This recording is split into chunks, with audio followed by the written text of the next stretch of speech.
প্রস্তুতি শুরু হয়েছিল সকাল থেকেই। প্রথমবার রাজধানী ঢাকায় বড় ক্যানভাসে ছবি দেখানোর আয়োজন বলে কথা। বিকেলের মধ্যেই সব প্রস্তুতি শেষ। 6:30 পর হাজারো মানুষের সমবেত কণ্ঠে জাতীয় সঙ্গীত পরিবেশনের মধ্য দিয়ে শুরু হয় জীবন সংগ্রামের ছবি নামের চলচ্চিত্র প্রদর্শনী।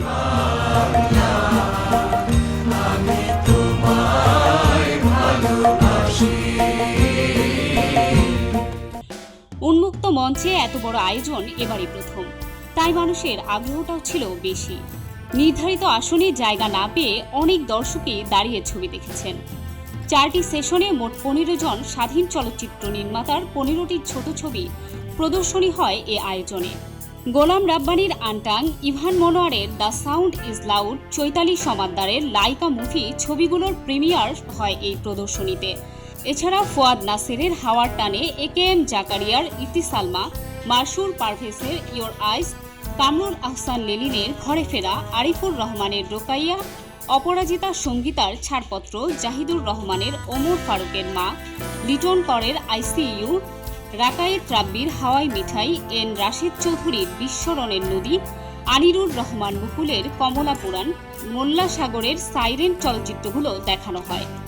মূল প্রদর্শনী শেষে দেখানো হয় সত্যজিৎ রায়ের হীরক রাজার দেশ ও মোহাম্মদ নুরুজ্জামানের আম কাঁঠালের ছুটি। সন্ধ্যায় শুরু হওয়া এ প্রদর্শনী চলে সারা রাত ব্যাপী। বন্যার্তদের জন্য ত্রাণ সংগ্রহ করতেই এই বিশেষ চলচ্চিত্র প্রদর্শনীর আয়োজন করে ইন্ডিপেন্ডেন্ট ফিল্ম মেকার্স কমিউনিটি। আয়োজকরা জানান, এমন চলচ্চিত্র প্রদর্শনী নিয়মিত আয়োজন করার পরিকল্পনা আছে তাদের।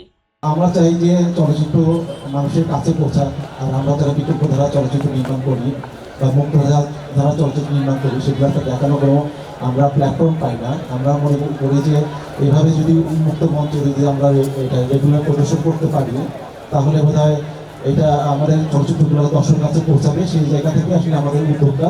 আমাদের কাছে ওভাবে কোনো অস্ত্র নাই, আমাদের ক্যামেরাই আমাদের কাছে মেশিন গান।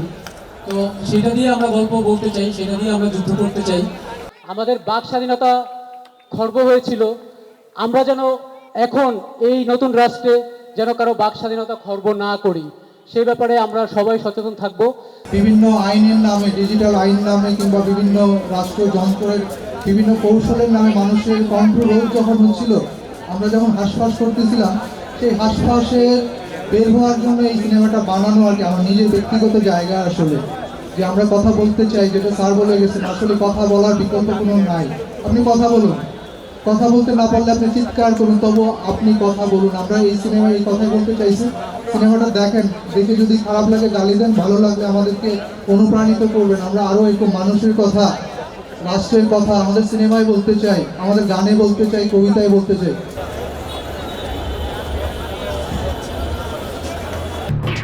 এলো খবরের কাগজ, নিখাদ, নির্ভীক, নিরপেক্ষ।